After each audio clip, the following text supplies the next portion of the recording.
the new tax system on a clean slate, my government will provide a tax amnesty, that is a complete exemption from payment of taxes for a specified period and waiving the interest and penalties up to a certain year to individuals and businesses for failures to file taxes in previous years, so that everybody will start afresh.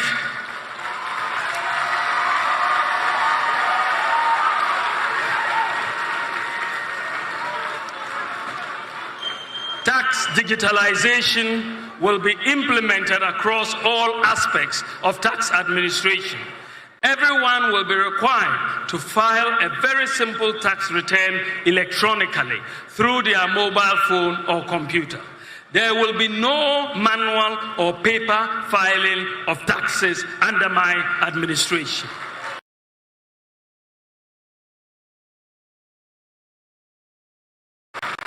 So far, the Bank of Ghana made a lot of progress in this direction by putting in place a lot of infrastructure required. These include mobile money interoperability, merchant interoperability, the universal QR code system, GH-Link, debit cards, eSwitch, and Ghana Pay. We have put in place the necessary infrastructure for Ghana to go cashless. Recently, the Bank of Ghana has completed a pilot of a digital version of the Ghana eCedi in Seshwiwioso. This is known as the Central Bank Digital Currency, or the eCedi. The eCedi is designed to work online and offline and will be launched by the Bank of Ghana in due course. In my humble opinion, the eCedi, with appropriate privacy protections, will be the ultimate weapon in our fight against corruption, because it will provide transparency, reduce the risk of fraud, robbery, tax avoidance, and money laundering, since it will be easy to track the movement of money and identify suspicious activity.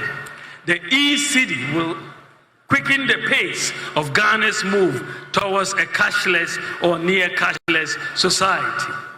Ladies and gentlemen, to move towards a cashless economy, however, we have to encourage the population to use electronic channels of payment. To accomplish this, under my administration, there will be no taxes on digital payments. The E-Levy will therefore be abolished.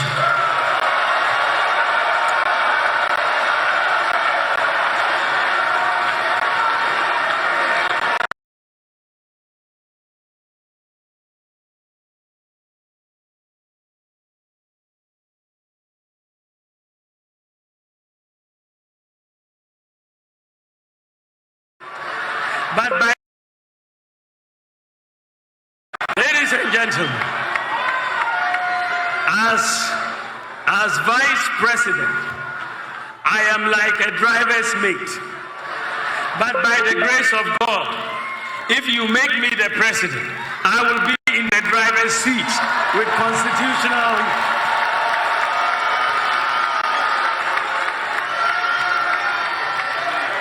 I will be in the driver's seat with constitutionally mandated authority to pursue my vision and my priorities. So what do I want to do in terms of vision and priorities and policies if you give me the opportunity, by the grace of God, to become President of the Republic of Ghana? Ladies and gentlemen, in this regard, I have been engaged in a lot of consultation and doing a lot of thinking in the last few months about the lessons of the last 7 years, as well as my vision and priorities as I seek to become President of the Republic of Ghana. Clearly, the initial conditions that we inherited in 2017 are not the same as will be in 2025. Therefore, my priorities will be different. We have done many good things, and I will be seeking to build upon them. My vision, ladies and gentlemen, is to create a tent big enough to accommodate all our people, to tap into the resourcefulness and talents of our people, irrespective of our different ethnic, political, and religious backgrounds, to channel our energies into building the kind of country that assures food, self-sufficient, safe, prosperous, and a dignified future for all Ghanaians.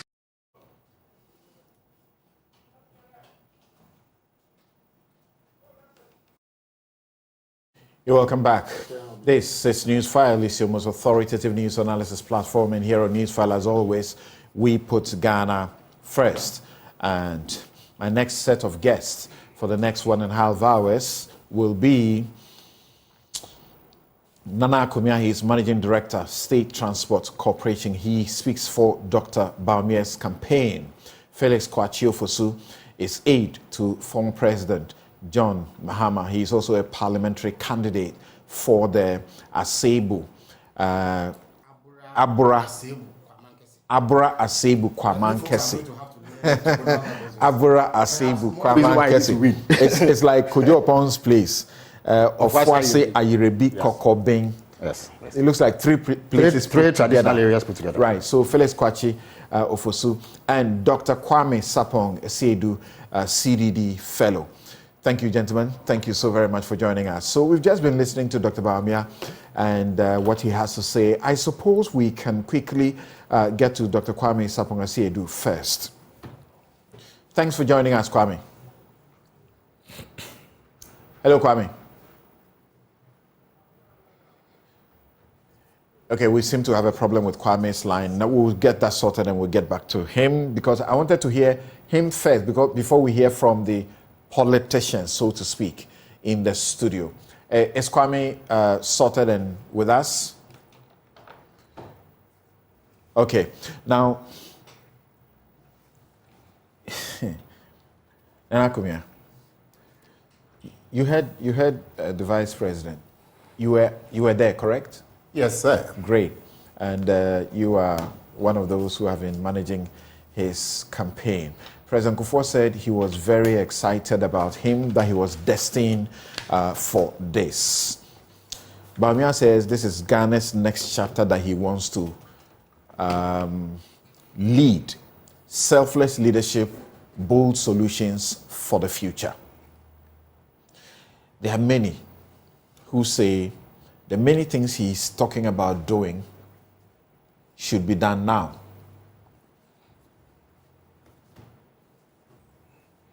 Yes? Yes. So why? Why should we wait for him to become president? Well, let me wish our audience a good Saturday morning, and also my brother Felix and yourself. It's a legitimate question that some of those things, especially the removal of taxes and so on, can be done. It will be good for us if they are done now. But that points to the fact, very simple fact, that he does not yet have executive authority. So what he is saying, or what he said to Ghanaians on Wednesday, is that if you give me executive authority, these are the things I am going to do. Mm.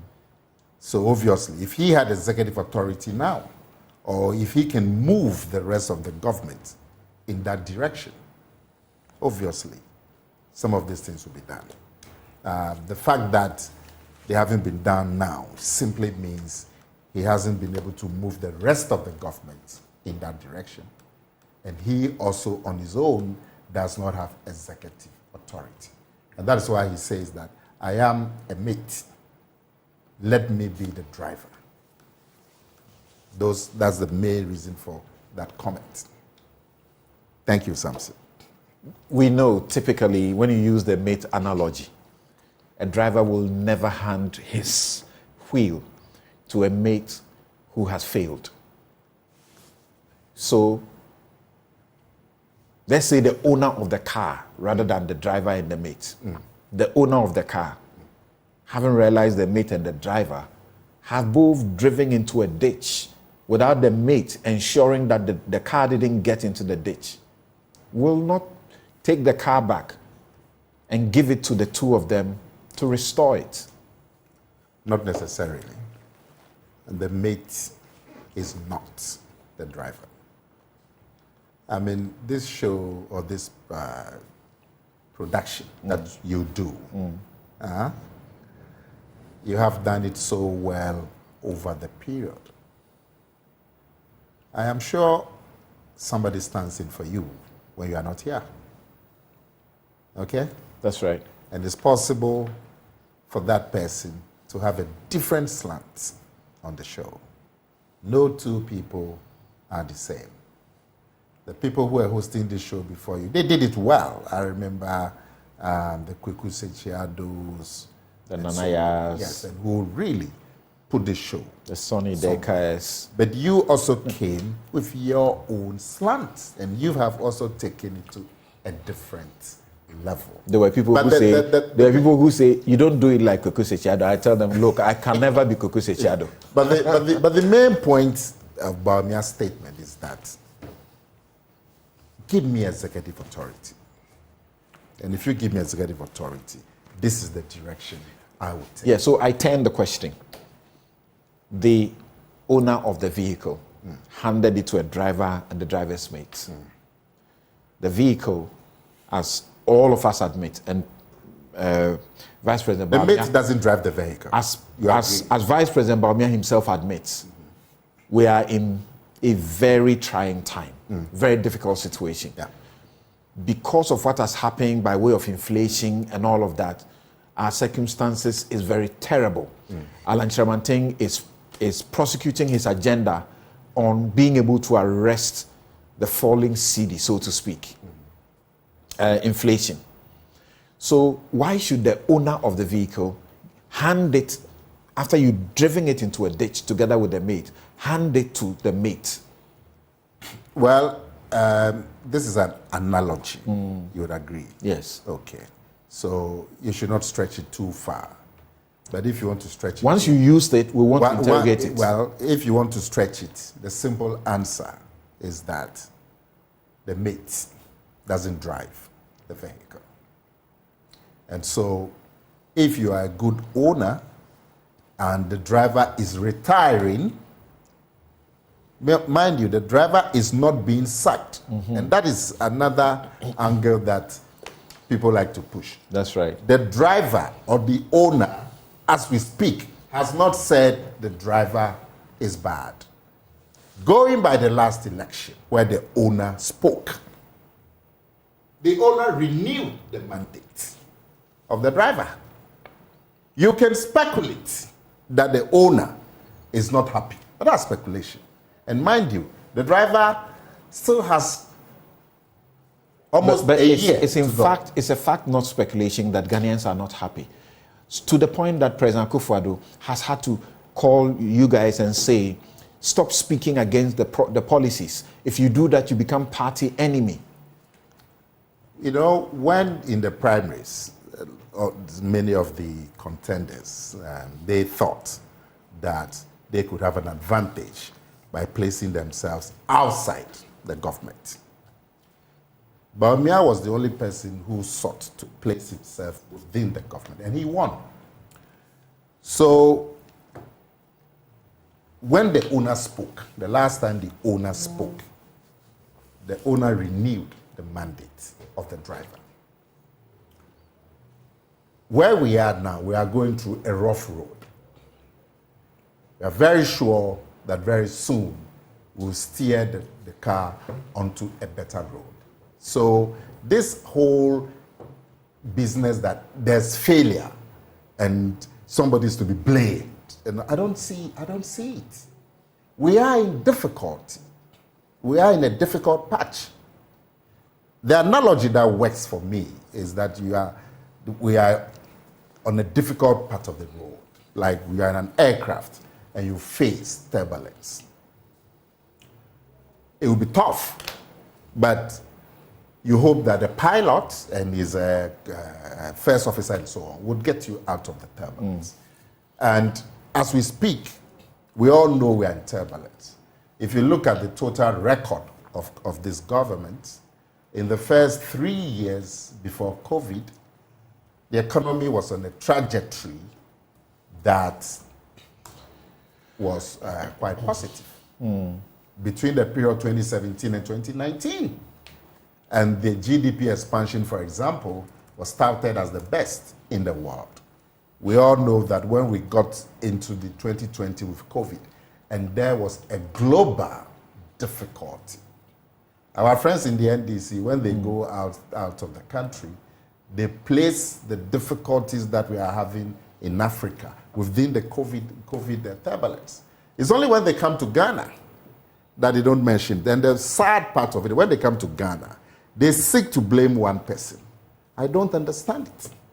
Mind you, when the contest was going on, the NDC contest, for the 10 people who were seeking the flag bearership, our friends in the NDC, they concentrated their criticism and attack on just one of them, Bawumia. That clearly shows you that our friends in the NDC, they know the potential danger that Bawumia poses to them. And even before the man became flag bearer, they had been attacking him right from day one.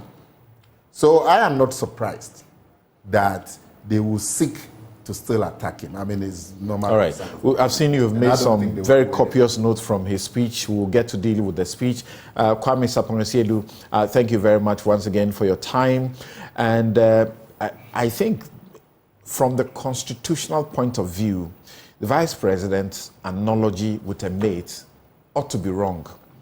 I think that the Vice President will rather be a spare driver than a mate from our constitutional perspective.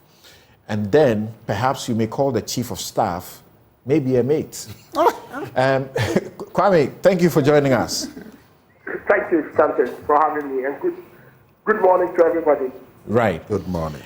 You've listened to Vice President Bawumia, and he's enjoyed a lot of cheers from the party, and the party believes that even by this speech and presentation, he has reinvigorated them, and they are ready, and it looks like Ghanaians will give him that opportunity, like Kofi Bentil says, a fair hearing to him.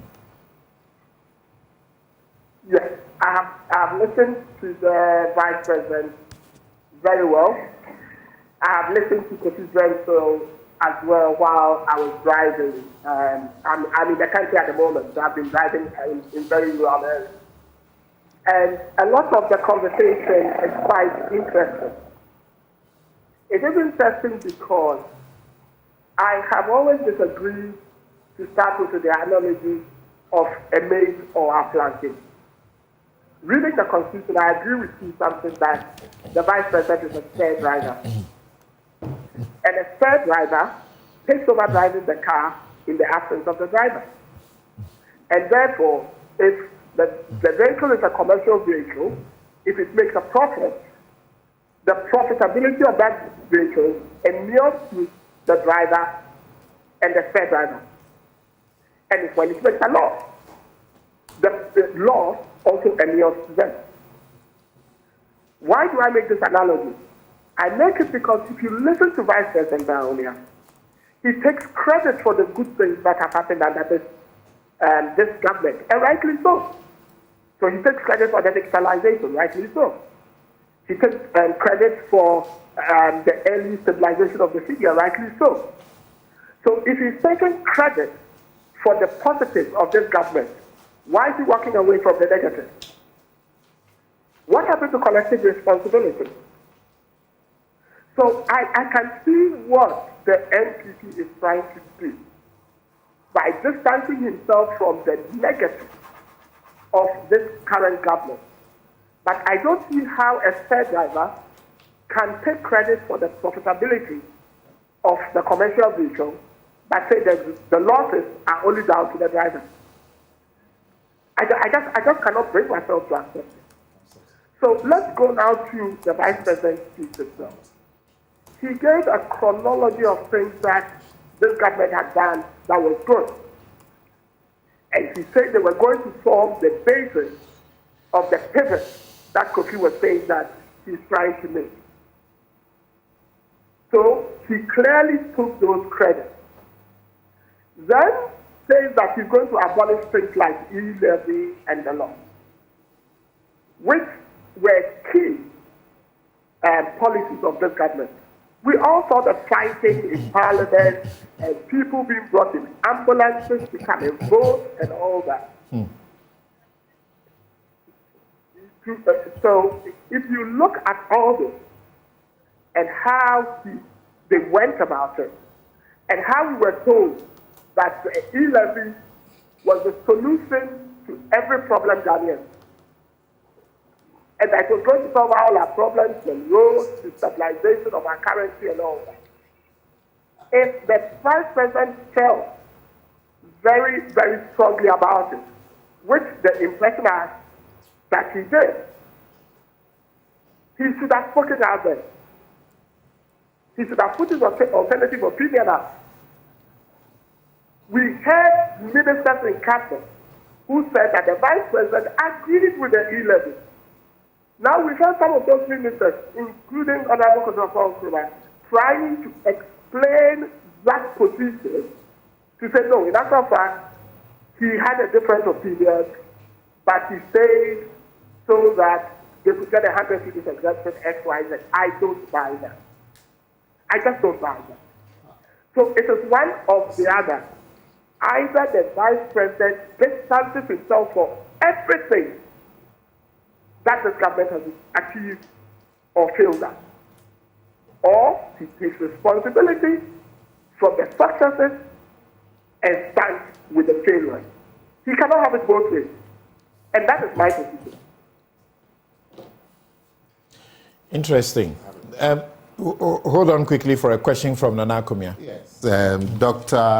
Sapon, I just want to be clear in my mind. Where did the Vice President distance himself from the government?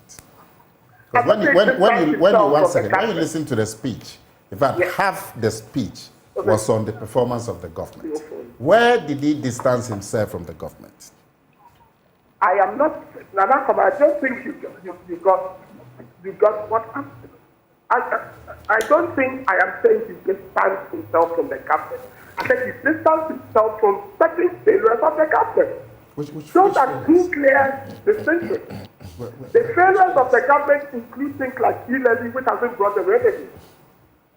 You understand me? And you say that I'm going to abolish it. Doctor, one second. The fact that the man says I would have a different path does not mean that he's saying the current path is wrong. Oh, so he's saying the current path is right. He says that he will have a different path. A different path. So is the current path right?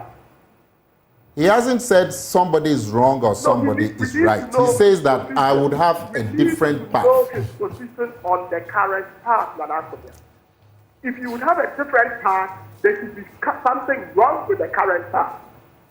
If the Vice President cannot make a decision whether he's distancing himself from the current path, then I have a problem with that position. I see someone who's trying to be Jekyll and Hyde. And for me, as a president of the country, I don't want a Jekyll and Hyde. Okay, you let him finish. So he needs to be clear. Kwame, those who make the argument say that he's only been in a position where he can't take decisions. He can only advise. And the advice is not binding on the president. So it is possible for him to pick out the portions where he was entrusted to do specific job. And that's what he says, that the president entrusted me with digitalization, this ABC, and I executed. So he should be able to leverage on that and say, look at that and see the promise I have. I agree. And I said that from the outset, that he is part of this government and held at the hip to the president. That's why he's the third driver, not a lady. And therefore, I have no problem, absolutely no problem, with him taking credit for the things that have gone well and running with them. But where I disagree with the vice president is when he says that because my advice wasn't taken on these XYZ, I am from what Madam Akomia is telling us now, from these XYZ, I wouldn't make my decision, no. I would start at the first time. No. You owe us a responsibility in a democracy to make us know what is informing your decision to start a different time. He said so. He told us why. Haj Suleimana says, and I think it's instructive. Suleiman says, if being a failure should debar one from becoming president, which I think ought to be the case for Ghana, then President Mahama is guilty. Even if we decided to put the sins of Akufo-Addo on Bawumia. But, as a matter of fact, Bawumia has never been president, unlike Mahama. You see, something, I struggle with that line of argument. And that is why I agree with you about the spare driver analogy.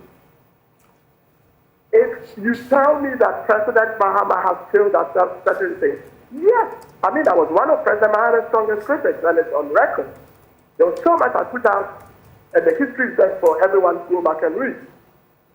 So yes, President Mahama failed at a number of things, in fact, many things. But let's look at one of the things I was very critical of President Mahama on, which was our perception of corruption. As someone who is a fellow of the DGD, the perception of corruption was very key to me. What is the perception of corruption of, say, the NDC under John Mahama and the perception of corruption of, the current administration? Mahama's worst is Akufo-Addo's best. 4 years running. Exactly the point. Exactly the point. And so if you say that, President Mahama failed at certain things, I would want to be hearing why corruption perception is worse now than it was when President Mahama was president.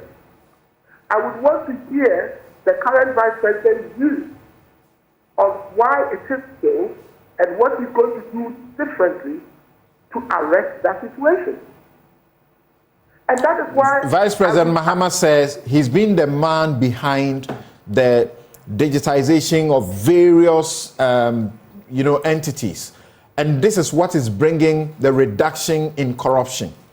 At the ports and at various places, we have heard about the savings, huge amounts in millions that have been made because of the paperless systems. Yes. And that is why I say I have no problem with him running with those successes. But the perception of the citizenry, has it changed as a result of what he's done? Is it not right for him to be telling us why, in spite of all these changes, corruption is perceived to have gotten worse? Is that not a justified position to hold? And is it not right for some of us to demand that he gives us an understanding of why corruption is perceived to be worse, even though he claims to have done all those things? That is the line of argument I want to have intellectually. Okay. So as far as you are concerned, from where you sit in civil society and as an individual, unlike what Kofi Bentil sees into the future, as far as Bawumia is concerned, Ghanaians should rather give the opportunity to Mahama and not Bawumia. Is that the case? At this point, something I've been clear with anyone who will listen to me. I haven't taken a position. But my position is similar to Kofi in saying that if you tell me that Bawumia should be given, Vice President Bawumia should be given a fair hearing, then former President Mahama should be given a fair hearing too. because both of them have skeletons in their cupboard. And the key thing for me, which made me choose Nanado over former President Mahama, was corruption perception. And he's made it worse. And he's now telling me that his vice president, who is his co-driver, should take over from him. And I hear my friend Kofi Benso then tell me, let's give the co-driver a fair hearing. And I'm saying, Kofi, we agree on most things, but on this occasion, I take a different view. Let's give them both a fair hearing. All right. And that's my position. All right. Thank you very much, Kwame Sapong Asiedu, CDD fellow, for joining us with your views. And Felix, let me come to you now. And a quick to him. But I even had a question for you before you kept saying at the start, the Ghanaians gave the driver and the mate another endorsement in 20. The last time the Ghanaians spoke. Right. Okay. So, as President Akufo-Addo and the MPPs have also been saying over the time that the economy was being managed well until COVID, correct? Is that not it? The economy was doing well. Doing well because yes, because the driver and his mate were doing well with it. Well, government was doing well. Okay. And then COVID came.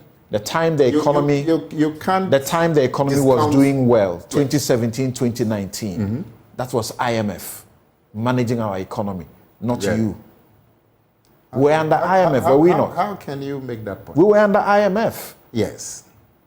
When the IMF we are still under took its foot off the pedal, then we are back.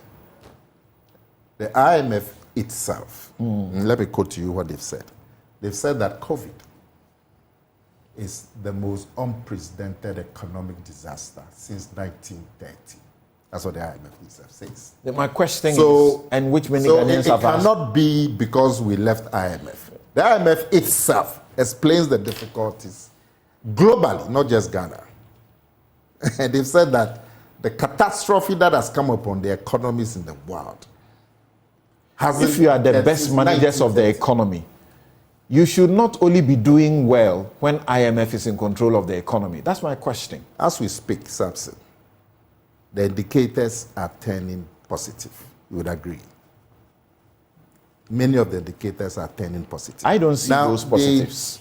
To the extent that the currency is what it is, to the extent that inflation is what it is, 14 and going. No, inflation is more than 14. It's more than 14. No, when I say it's turning positive, it means it's in the positive direction. Yeah, you took me there. I didn't want to be there in the first place. Now I know what my money is worth. Yeah.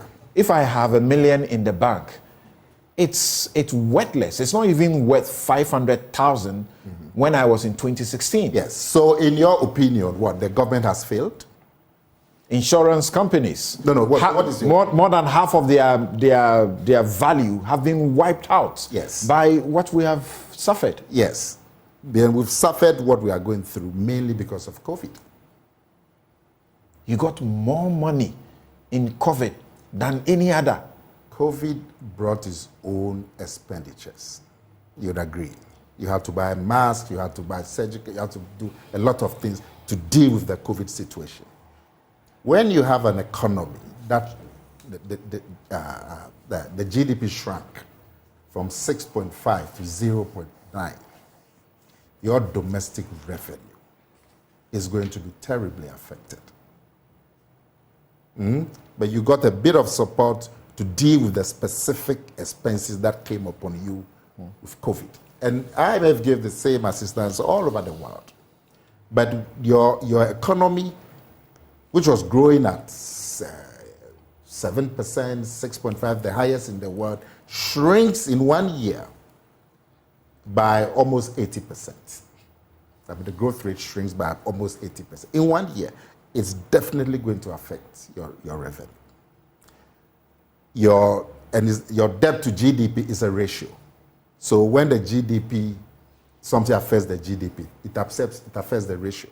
You agree? Okay, we'll get to the specific issues. So really, but my point is that if we are talking about the owner of the vehicle, the owner of the vehicle, as we speak, has not passed a vote of no confidence in the driver or the government. You think so? The last time they spoke, yes, the last time, unless you can show me where the owner of the vehicle spoke. The last time the owner spoke. You are not aware what Ghanaians feel?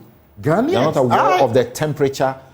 I am a Ghanaian, and I'm saying the government itself has admitted that we are going through turbulence. We are going through difficulties. So you know what Ghanaians feel? If you're going through difficulties, does that amount to failure?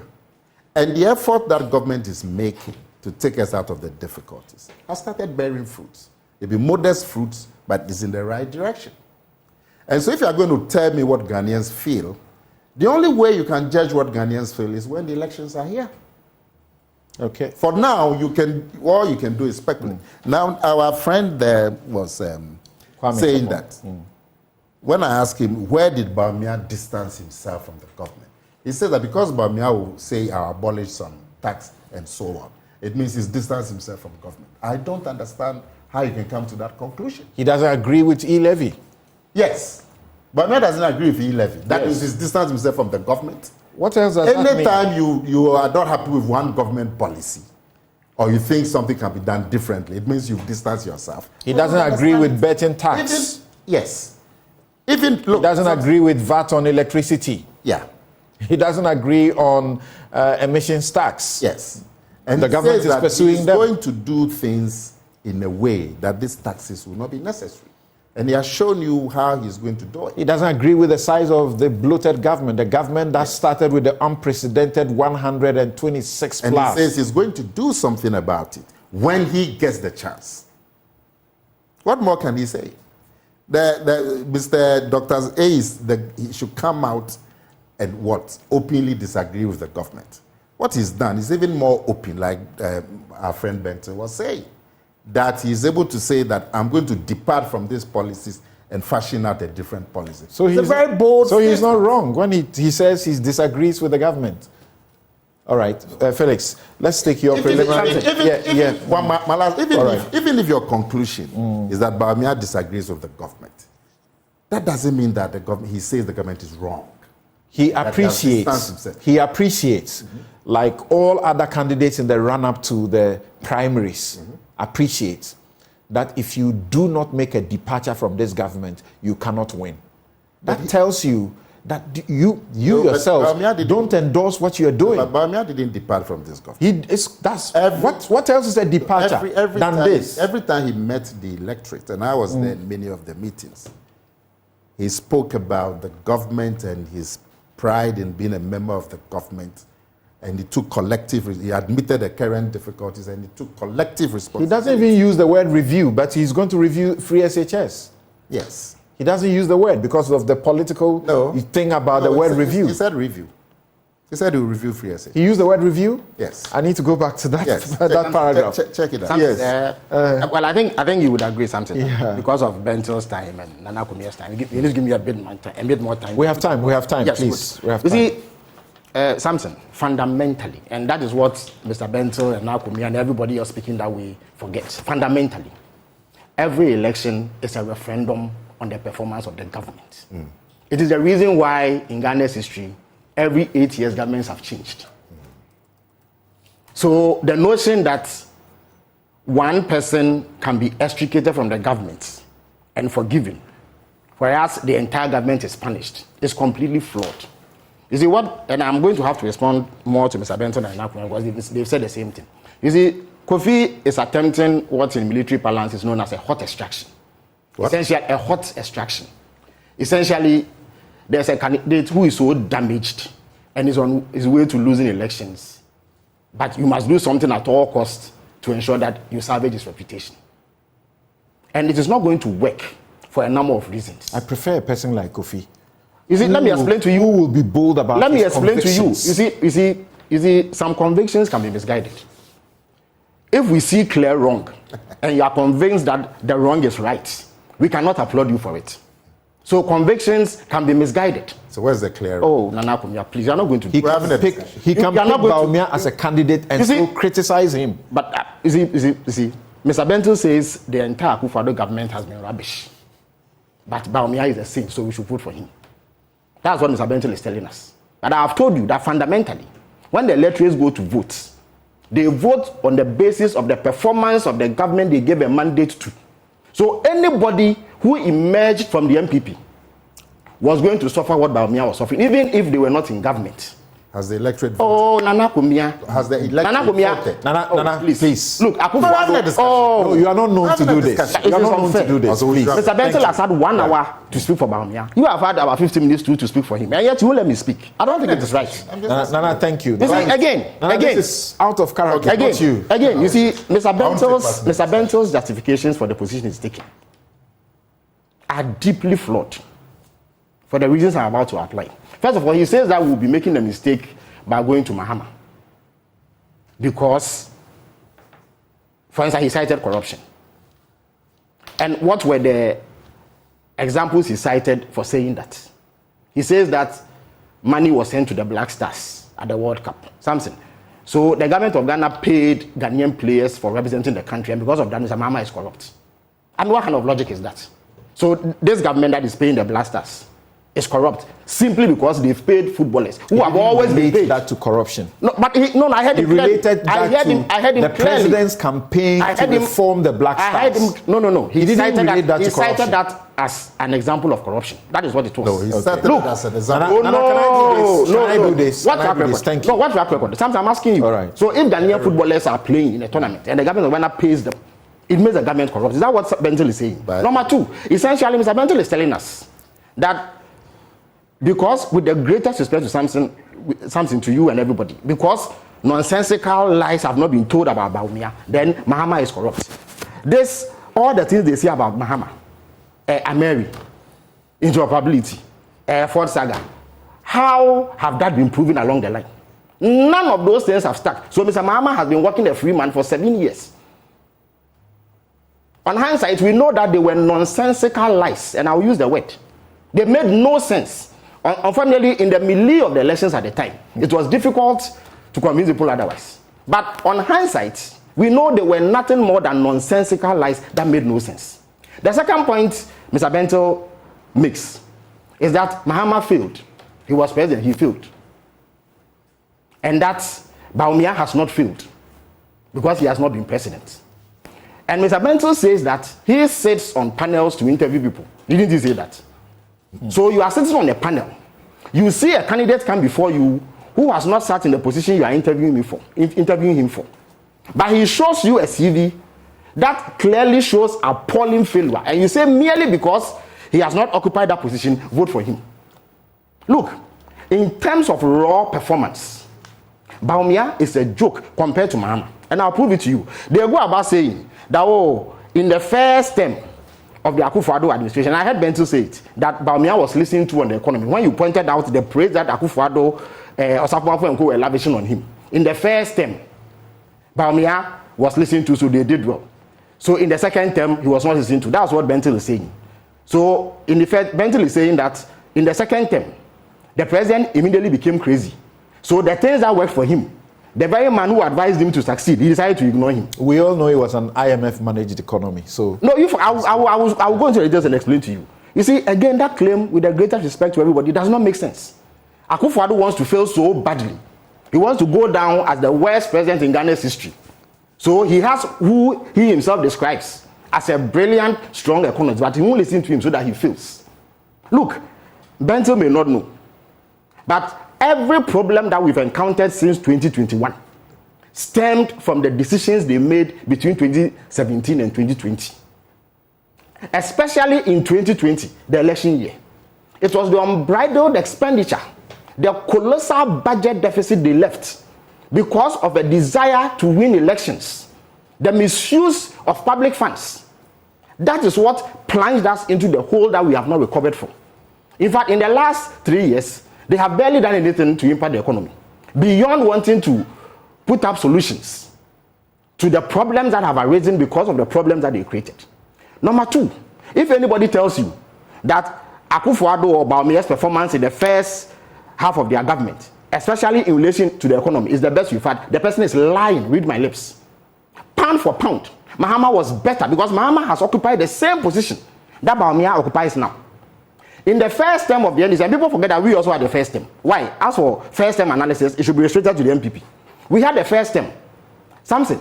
The growth rates that Nana Bawumia, Bentil and Co make noise about. The highest the MPP achieved in their first term was 8%. That is equivalent to the third highest that the NDC achieved. The third highest in 2010, 8%. In 2014, President Mahama, as head of the economic management team, recorded 14.4% growth. His non-oil growth was above 7%. In 2012, he achieved 9.2%. So, President Mahama's third best growth is Bawumia's highest. Inflation, he kept it at single digits for 33 months.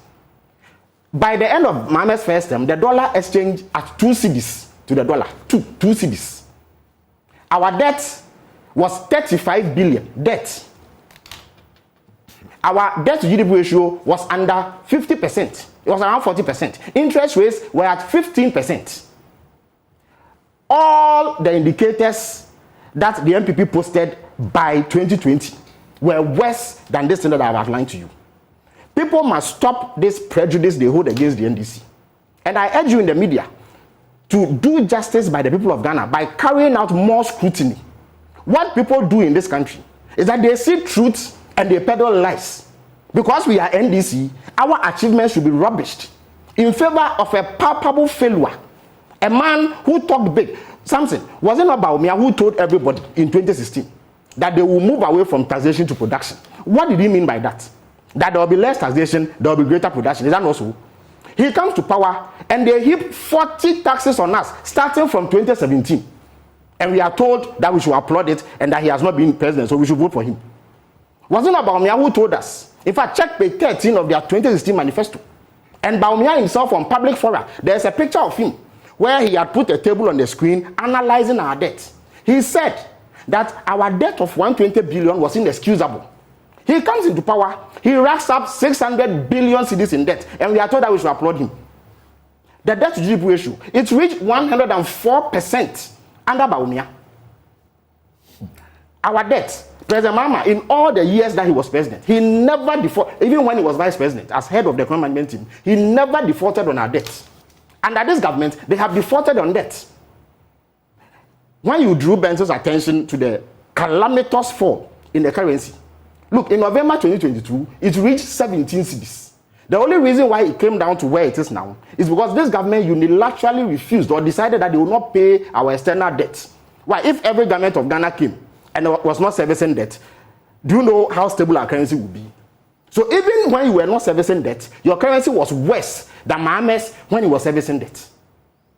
Again, this lie they want to tell us, that Bawumia disagreed with some policies in government and said nothing. Look, with the greatest respect to everybody, they should gather school children and tell them that. In fact, what they are saying is that apart from being incompetent, Bawumia is also a spineless coward. He cannot stand up for his convictions. Look, Kennedy Japan, is he not a member of the MPP? Kwabene Japan, is he not a member of the MPP? Boache Jakun, is he not a member of the MPP? All these men stood up in the heat of the wrongdoing to condemn it. They are the ones who can legitimately claim that they were opposed to wrongdoing in this government. They are not in the presidency. No. You sincerely expect that. Look, you sincerely expect that the vice president. Boache Jakun was a minister. You sincerely expect the vice president under the architecture that we are currently operating. I'll answer that. President. To come and say, president is for E-Levy. I am against it. Boache Jakun was minister. He went toe to toe to the president. He lost his job. He didn't die. In terms of vice president, let me give you the president of Kowaka. You know, as for him, he actually became the running mate of the opposition party. He was prepared to engage in fisticuffs with the president to stand by his convictions.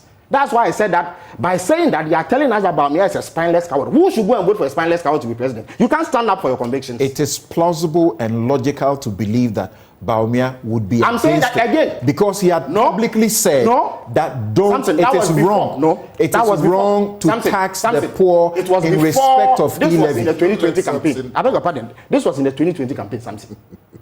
I have told you already about things that Bawumia said in opposition, which they did in their first term, where Bentil says he was listening to. His promise on taxation, it was in their first term that they started imposing taxes One of them was a luxury car tax that you yourself lamented bitterly on this program many, many times. The exchange rates, it started falling in their first term. By the time the crisis hit in 2022, it was at 6 cedis. It moved from 4 cedis to 6 cedis. The same movement that Mahama recorded, for which he was pilloried. When a man tells you that he will move from taxation to production and he comes and heaps taxes on you, you cannot tell me that he was opposed. If he was opposed to E-Levy, he could not have been silent all this while. You drew Bento's attention once again to the fiscal that happened in Parliament. We are talking about a government that buzzed in a gravely ill minister in an ambulance to come and pass it. When the opposition were fighting, where was Bawumia?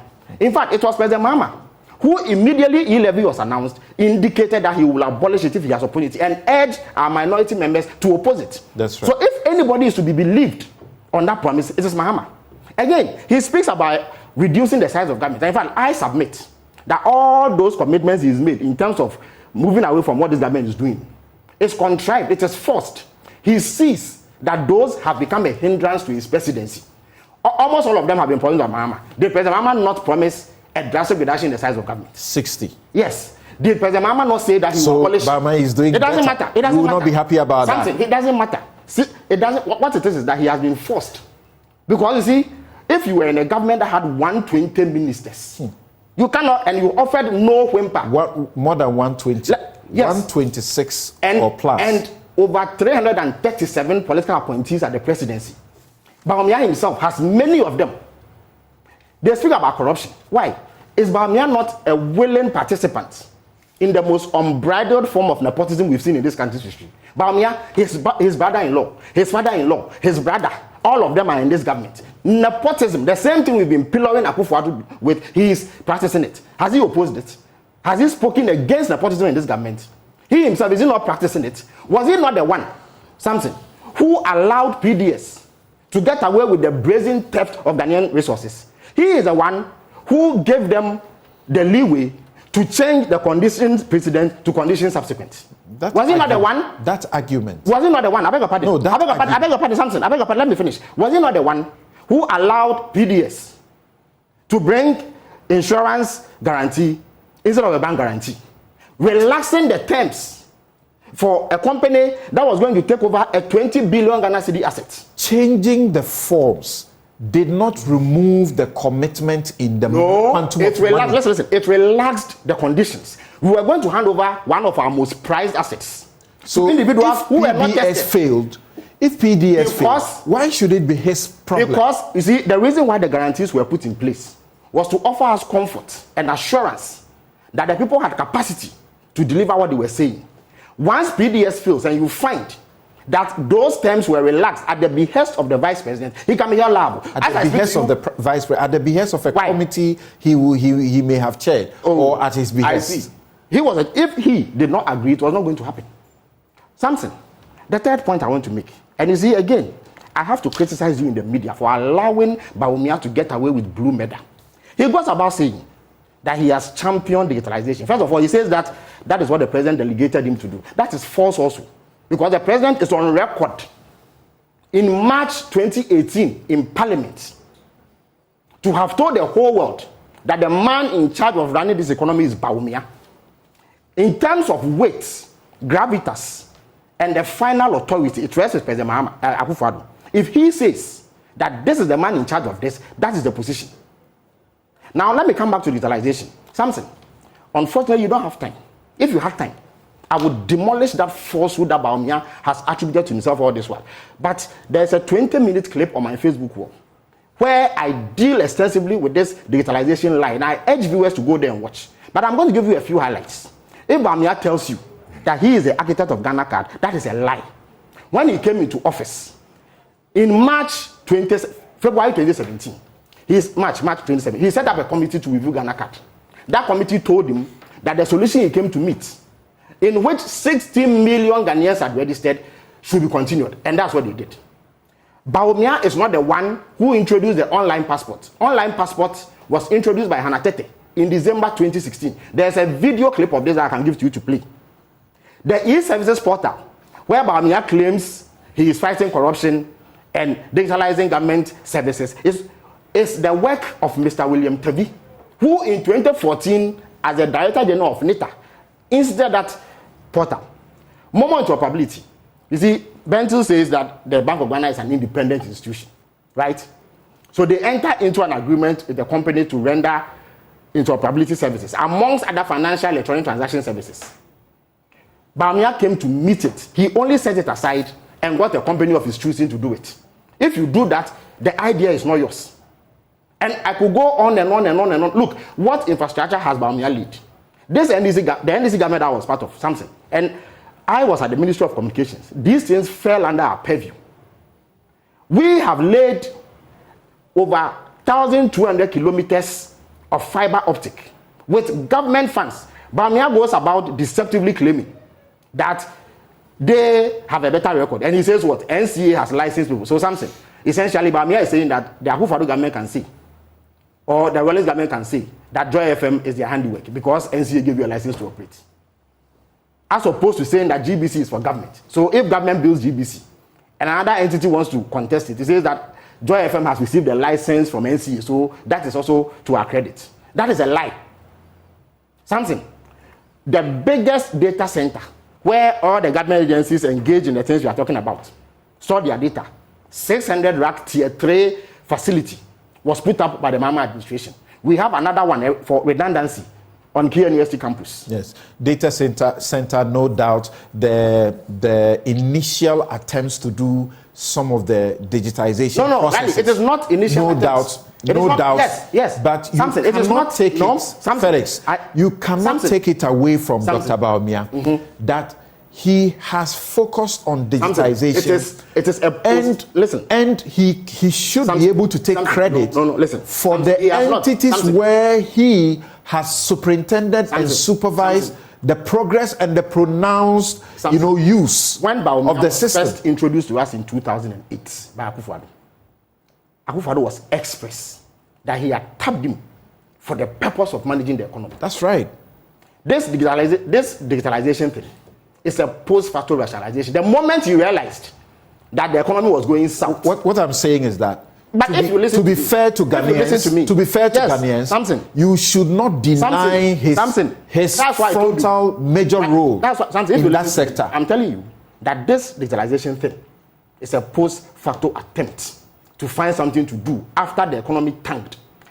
That's why I refer to that 20-minute clip I have on not Facebook. Questioning that. So I have what I'm saying. I'm telling you, there's nothing original about what Bawumia has done. So now you're changing. You're saying there's nothing original. You are not saying he has not done what he says he has done. Listen, I'm contesting that. You come and meet eServicesGhana.gov. Then you change the name to Ghana.gov. But the services they are rendering are the same. They've not changed. You come and meet online passport application. And only yesterday I saw some data that showed that the same number of passports processed sometime in 2012 or 2013 is what they processed last year. The amount you got in 2012 is far more than what you got this time round. So let people stop pretending that we are all dollars in this country. That a government that is as abysmal as what we have now should be excused, and that one of them should be allowed to continue. Right? What do you call it? Something. Bentil also says that Bawumia should get rid of everybody who is prominent in Akufo-Addo. How is that ever going to happen? We are assessing his speech. Yes. So can we move away from Bentil? Oh, it is important. That's for the speech we've assessed it. But what is in that speech that gives comfort? Now hold on. Thank you very much, Felix Kwache Ofosu. Nana Kumia is also here in the studio. We'll take a quick break. When we return, we will interrogate through Nana Kumia what some of the things Felix has also put up this morning. We'll be right back. This is Newsfile. Now all those who contributed to the mess are trying to run away as if they were not part of it. People have begun saying, oh, they were not in charge, they were not listening to them and all that. All of them, they inside.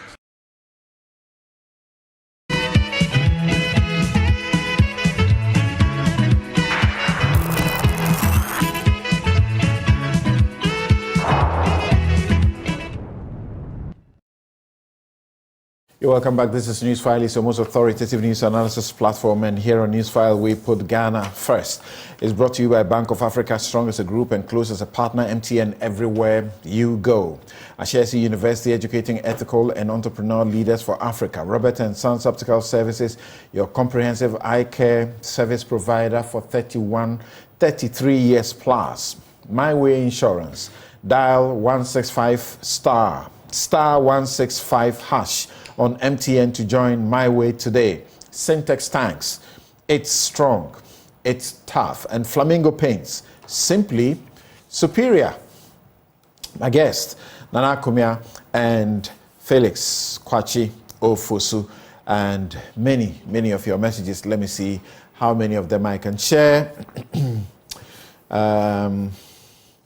Okay, so Kwesi says that when Mahama left power, Ghana was under an IMF program, and it was almost certain that the economy was going to do well. So this attempt to give the credit to Bawumia doesn't wash. Thank you. Also, did you identify yourself? Osei Kofi Akwa, former National Youth Organizer of the CPP, says, tell Felix Kwachi Ofosu that when it comes to a vice president fighting a second government because of his convictions, he shouldn't look further. But remember, Kwao Nkensen Akar, the former vice president of Ghana and once upon a time the CPP's presidential candidate. That's the person he referred to and said Bawumia could have taken a cue from him. What we are seeing today is admission of failure by two political parties who are trying to tell us that even though they are no good, one is better than the other. But the CPP is lacing her boots too. You're lacing your boots. We have been waiting for you guys to do this well and do it well for a long time. The CPP, PNC, PPP, all of you, failing Ghanaians, the infighting, little things, you fighting all the time. Your offices are shut. Police are closing your offices. You are running after each other. I mean, what is all this that you guys get into?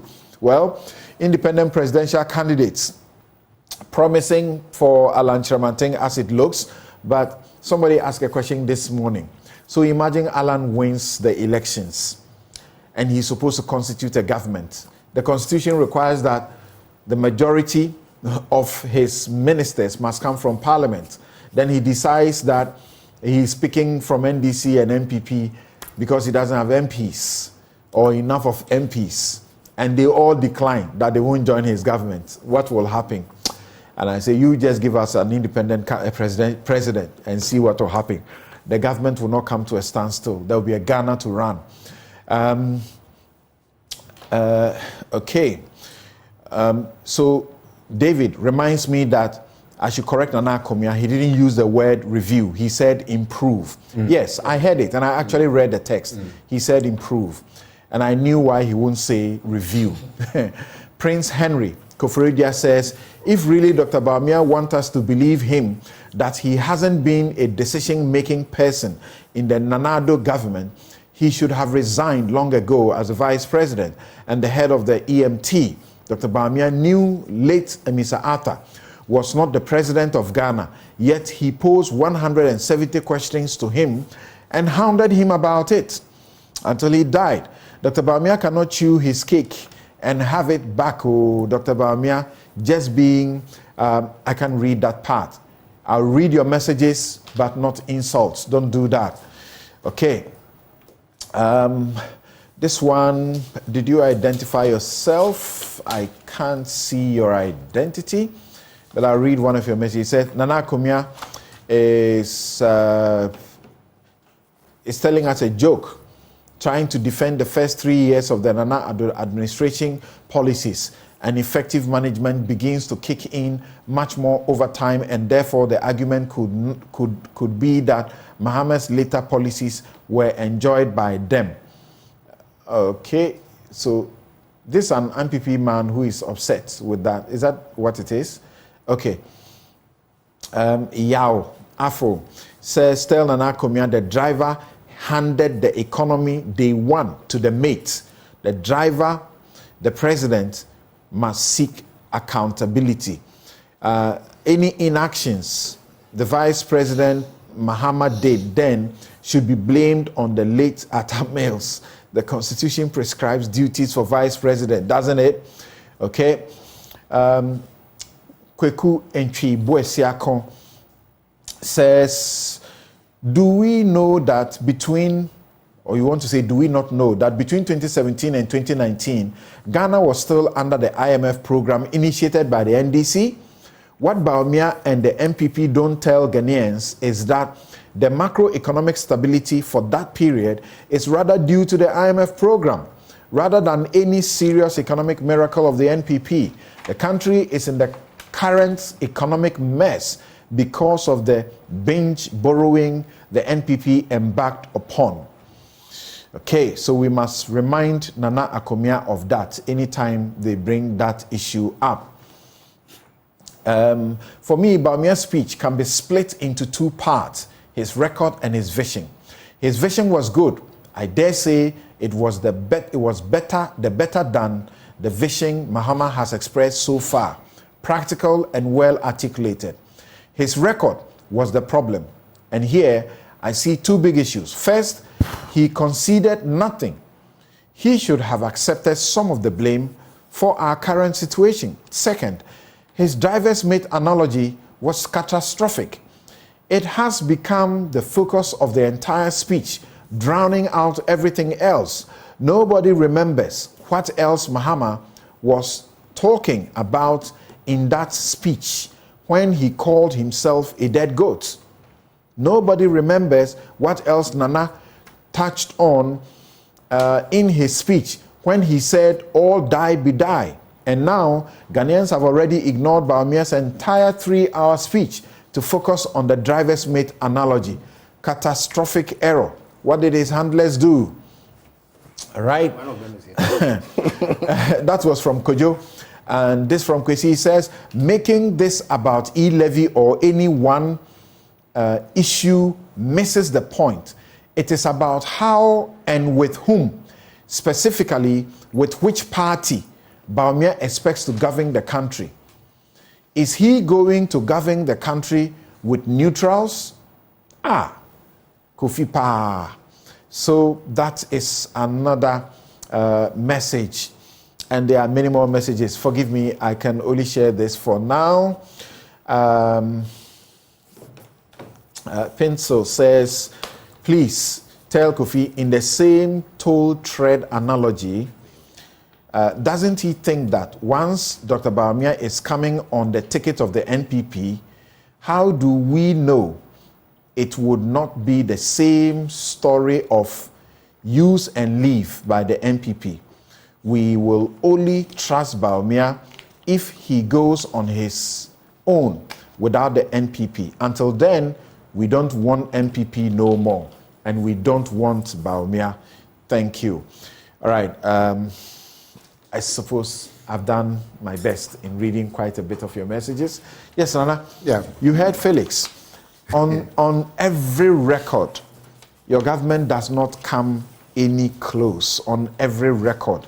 No. And some of the things you are taking the glory for, you should be humble enough at least to acknowledge that they were initiated by the Mahama administration, or they had actually been in place by the Mahama administration. This digitalization and digitization agenda. There are some of them that even started out before administration. All right. The Ghana card, for instance. Yeah. Something. Since we're going on about these drivers, I have some interesting quotes that I'd like to bring to your attention. And this is by Julius Debra on the 29th of October, 2016. And I'm quoting, he was campaigning for John Mahama in the North. In every moving vehicle, there is someone behind the steer and a driver's mate. The driver determines which direction the car moves. The mate may have a say, but the driver takes the ultimate decision. In this simple analogy, President John Mahama is the driver. Dr. Bawumia, as vice presidential candidate, will only be a driver's mate should Nana Addo win. And he cannot have ultimate power. if he proposes something for you and another says later, there's nothing he can do. I insist the mate analogy is wrong. No, I'm just, by our constitutional architecture, the vice president is a spare driver, it's not a mate. The mate may be the co-president. Spare driver. Okay. Yeah. Now, let me read. You can't go to the elections without a vice presidential candidate. Yes. Correct. But you are a vice. And the Constitution prescribes duties for the vice president. The reason, and you know, when you want to ask me a question in Italian, I allow you. Felix has been extremely intolerant to you, almost kicking you off your seat. That shows the difference between the NPP and can we get to the issues? Now, can we get to the issues? Let me read something that Mahama said about the African economy at Harvard. And this speech, I'm sure Felix wrote some of it. He said, the pandemic is estimated to have dragged about 15 million more people into poverty in Africa and exposed another 46 million to the risk of hunger and malnutrition. Indeed, 70% of hunger in Africa, which had already been on the rise since 2014, is directly attributable to this pandemic. Then he goes on. Data from the Economic Commission on Africa show that COVID-19 created the continent's worst recession in 50 years, with real GDP in Africa shrinking by an average of 3%. Before the pandemic, poverty reduction was already a major challenge. Then the conclusion. Like governments all over the world, it became necessary for African governments to take action to shield their population from the effects of the COVID. This meant, in many cases, an increase in deficits due to unbudgeted expenditure. This has devastated many African economies and sunk them deeper into unsustainable debts and economic downturn. The pandemic has had a general deleterious effect on the economy of African nations. Now, when you tell the world this, and then when you come into Ghana, you say, oh, it is Bawumia. But first, the message you attributed to, do you say Julius Debra? Yes. When is it? 1 second. I'm getting information from his outfit that this is not true. He's never made such a post. 29th October. I've seen it. Of this? No, in 2016. 2016? At Kalio, yeah. At Kalio. I've seen it on okay, so I'm online. told that this has come up and has been denied that he's not the one who did that. But who did it? I don't know. Anyway, I mean, I saw it on I saw it on Ghana Web, I saw it on Peace FM. And when you check those portals, you see the report there. Okay. So if it was just a stand-alone report, I would just assume. But they are on many portals. All right. But anyway, that's beside the point. My point is that when these NDC people, when they go abroad, and you go and tell the world that we're having major problems in Africa because of COVID, and then when you come into Ghana, you say, oh, we're having problems because it's Bawumia. I don't understand it. And look, this digitization, you can go to the moon and come back. You cannot take it away from Bawumia. Bawumia has never said that nobody has done anything in relation to digitization. He has never said so. In fact, the name Mr. Digital was conferred on him by Ghanaians. And no matter what you do, you cannot run away from it. Some people say prove to Ghanaians that even the taxes he says he will eliminate, he can. Because they can't trust it. These taxes are being foisted on this country by the IMF because you have gone to tell the IMF that these are the areas that you can rake in these amounts of money to help. The tax on betting, you have told the IMF that you are looking to get 512.4 million Ghana cedis from it. The tax on electricity, you have told them that you can get 4.4 billion Ghana cedis on it. The emissions tax, you have told them that you can get as much as 597.8 million on it. In total, just these three taxes, you are hoping to bring 5.51 billion Ghana cedis on them. And these are IMF impositions. How can he take them away when you are under IMF? IMF has agreed to them. IMF doesn't impose anything on you. You go with your own proposals, and you have an agreement. Okay. But why would IMF be encouraging you to do these taxes? Because of the fiscal hole.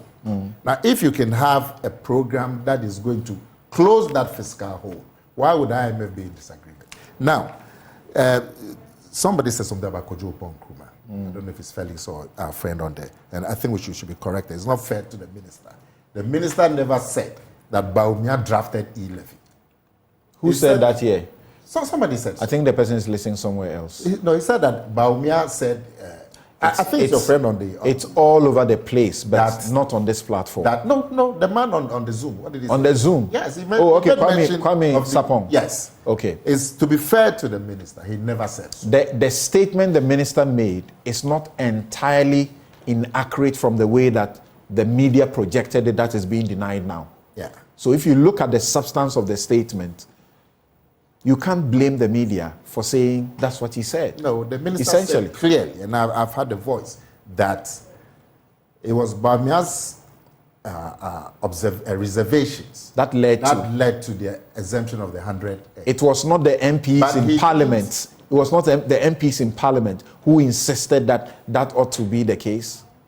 Well, I'm talking of what the minister said. Yes, but we know that the result of the little exemption was the MPs fighting for it. It was not Bawumia. I'm just talking about what Kojo Nkrumah said. Okay, all right. Yeah, he didn't say Bawumia drafted E-Levy, as people... Or he whipped the MPs to do it. Okay.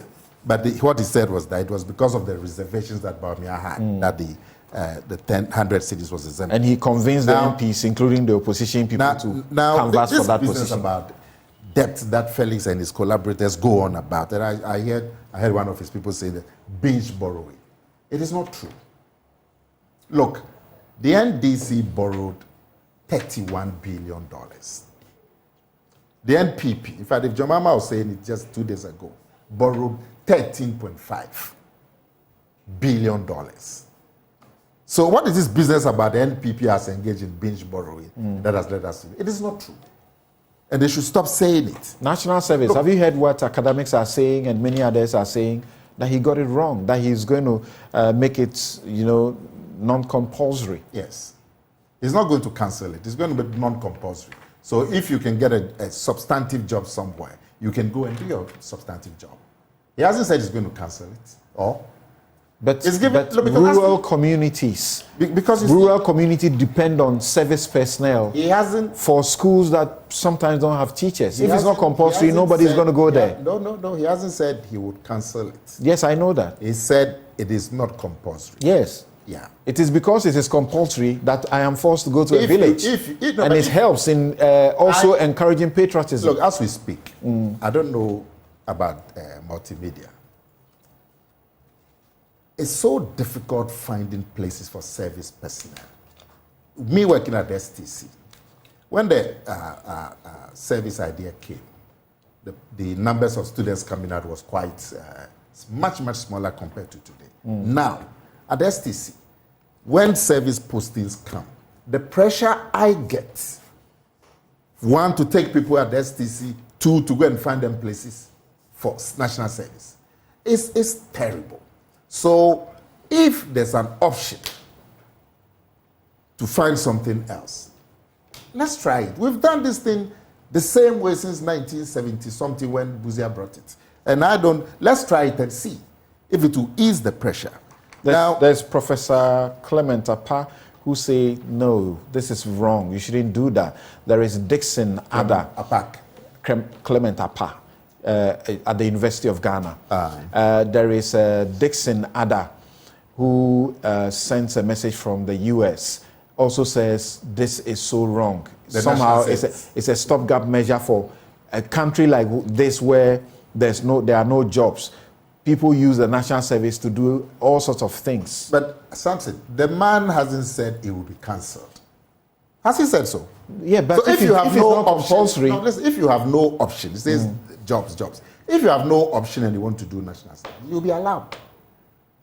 And mind you, look, if they disagree, fine. It's their right to disagree. There's no problem. Look, we will not describe people who disagree with us as liars and people who are prejudiced, like Samson and Felix and his collaborators try to do. People have their own opinions. If they believe that is not the best decision or the best. That's fine. He says because of digitalization, which one is it? Because of that, you can apply for your passport and things within 24 hours. So the 24-hour economy is already there. There are those who reply him that the passport office will not work in the night where people go for their biometrics. That's not 24 hours. Now, if the passport officials have equipment all the time, because it's digital based. They don't work in the night. They don't work 24/7. It's system. Do the banks work in the night? It's systems. The bank is different. Oh, wow. It's the same system that you... It's not the same system. Well, I make the application online, but I need to fiscally make myself available for my biometrics. But at least your application can be there. Your application. So it's not exactly 24 and you are hours. going to improve it as we go along. The technology, you're going to improve it. But look, this business about sorry. I'll come to you. Hold on. I'll come to you. Okay. We have only 5 minutes. This business about John Mahama and done better than. Now, they say, when you listen to Felix, they say John Mahama has done better than Bawumia. Is that the case?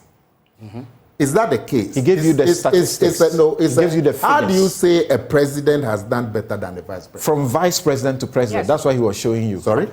From vice president to president. That's what he was showing you with the figures. The John Mahama economy is better than the Bawumia economy. Yes.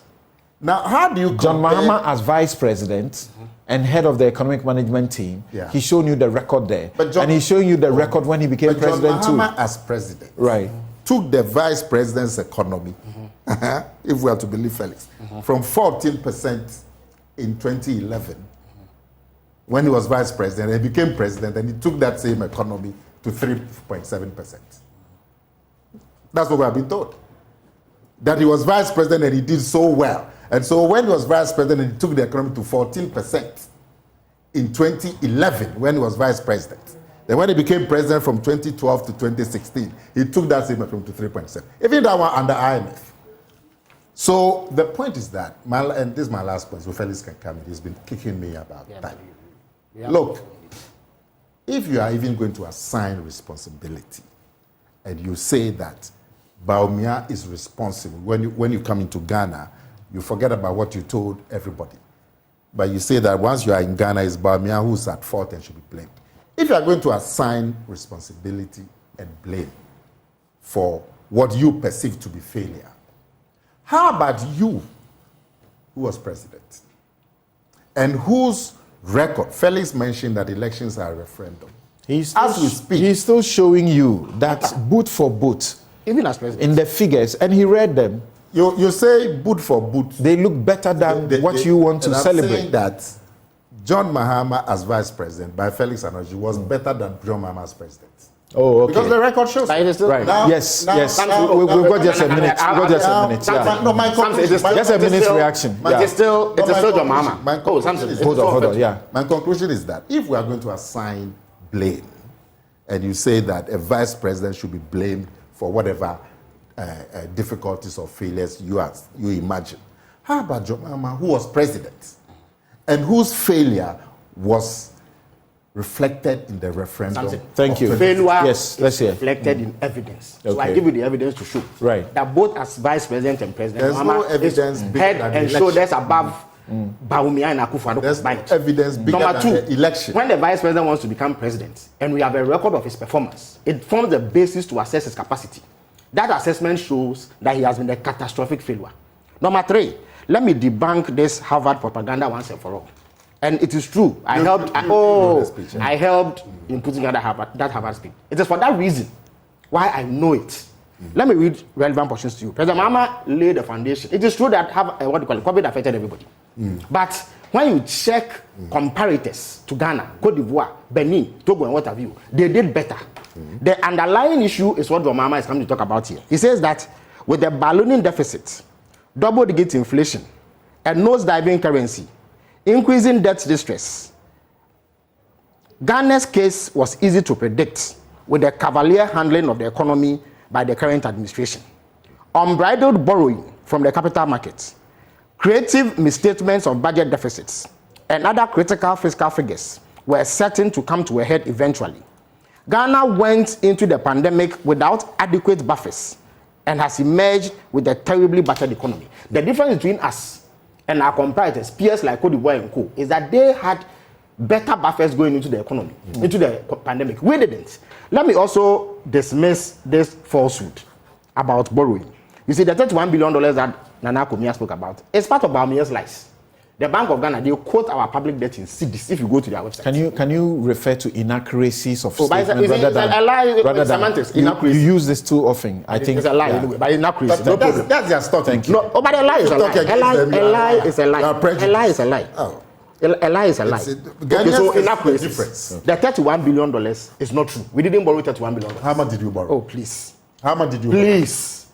Again. How much did you borrow? We're listening. Our public debt rose from about 10 billion Ghana cedis under President Kufuor to 120 billion Ghana cedis. Between 2017 and now, at the end of last year, it had risen from 120 billion to 600 billion. If anybody tells you that we borrowed more than the NDP, the person is simply not making sense. In respect of the $13 billion that President Ama referred to, he is speaking about capital market borrowing, bond issuance. That is separate from borrowing from commercial entities like banks, domestic borrowing, and other types of borrowing that we do with multilateral agencies. So President Ama was speaking about the bond issuance alone. We issued only $3 billion in bonds. So how much was the total borrowed in dollars? Tell us. Oh, what do you mean? You don't borrow, first of all, you borrow in multiple currencies, not in dollars alone. You borrow in cedis. Why? Haven't you read this year that in the first quarter they are going to borrow 22 billion Ghana cedis from treasury bills? So you don't borrow in one currency. But when the Bank of Ghana is reporting, they report it in cedis because it is cedis that you need, even if you want to service external debt, to convert into dollars to pay. So you calculate it all the time in cedis. In any event, you have destroyed the currency. You have let it drop or increase.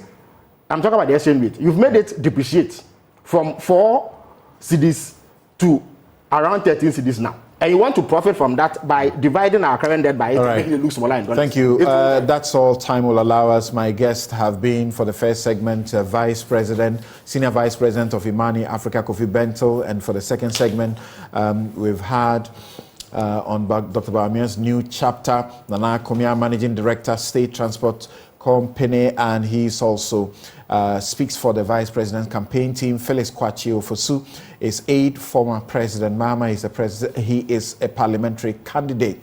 And Dr. I want you to get the consensus. Kwame, please try it again. Asebu. Abra Asebu Kwamankese. Abra Asebu Kwamankese. To make aide, former President Mahama, and Dr. Kwame Sapong, a CEDU CDD fellow.